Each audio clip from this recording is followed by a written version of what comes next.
From the first drops of treated water in 1941 to now, we have always strived to go above and beyond in safeguarding the public's drinking water. 50 years ago, the Safe Drinking Water Act was signed into law in December of that year, 1974. And Metropolitan formed the Water Quality and Research Branch in July of that year. In the ensuing 50 years, the number of regulated contaminants has increased fivefold. A lot of samples have been tested and a lot of excellent research has been conducted. It's my opinion that this is the finest water quality lab of any municipality in the country. I've seen a bunch of them. No one has a laboratory like this, no one. Water Quality's mission is to safeguard the public's drinking water. And we do this by ensuring 100% compliance with drinking water regulations. We test about 70,000 samples per year, looking for more than 400 constituents and generating well over 200,000 test results every year. Most people don't understand what goes on behind the scenes in terms of testing your drinking water, making certain it's safe to drink. You know, they turn on the tap, they kind of take it for granted. Behind that, there's a lot of professionals that make certain it's safe for them to drink. In 1973, Senator Warren Magnuson from the state of Washington proposed the Safe Drinking Water Act to, and I quote, address the lack of decisive federal regulations of contaminants in water supplies. It was signed by President Ford on December the 16th, 1974. Metropolitan realized that stricter regulation was coming, and so the board of directors took action to form a new branch of the organization in July 1974. The new branch originally comprised 10 staff from other areas of the district. From that 10, we are now over 120. And they hired not just numbers of people, but high quality people. And another thing that I am personally very proud of is that we were able to assemble a very diverse workforce. People from all backgrounds, people from all countries.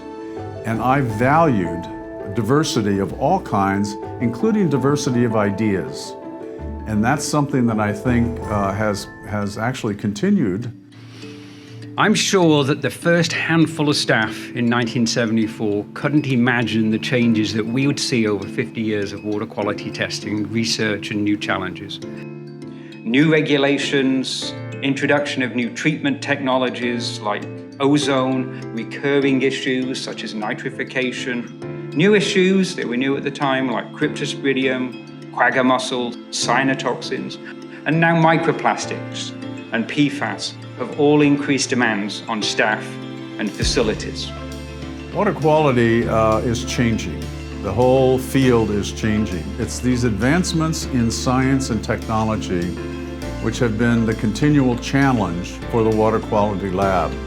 And I gotta say, they've met this challenge. After I left in 1990, they just continued on doing fantastic work. Over our 50-year history, Water Quality has developed a worldwide reputation for research and innovation, driven by the many challenges that have arisen and the need for improved treatment technologies.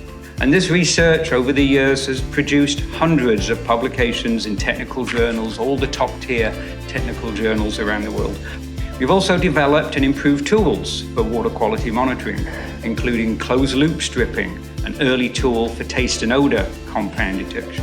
We introduced scuba diving as a water quality tool in 1984, and our world-famous flavor profile analysis panel was also introduced in the 1980s. We developed patented technology for detecting cryptosporidium in the 1990s, and today we use a tool that was developed in-house for monitoring our lakes from space using satellites. Metropolitan has some really unique analytical tools. We're sitting here in the flavor profile analysis room. This room is specially designed to test water for how it smells and tastes. And that is super unique. Not very many public water system laboratories have the ability to do this particular test.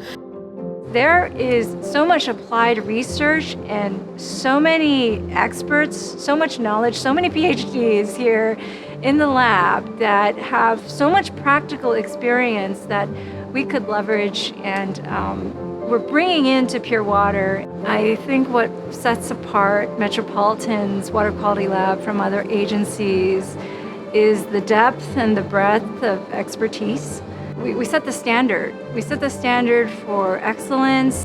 When I went to conferences or meetings nationwide, and you would walk in the door and they'd ask you where you were from, and you say Metropolitan Water District, everybody listened. Everyone knew Metropolitan. Everyone knew Metropolitan had tremendous credibility, so you got a seat at the table. Whether that was conducting research, whether it was advising EPA, or helping develop regulations. So the name Metropolitan's Water Quality made me very proud because that preceded you when you walked in the door. So usually when we discuss water quality, I'll talk about chemicals and pathogens and equipment and science, but it's really about people. Water Quality's reputation for excellence is due to our staff in the past, now, and into the future.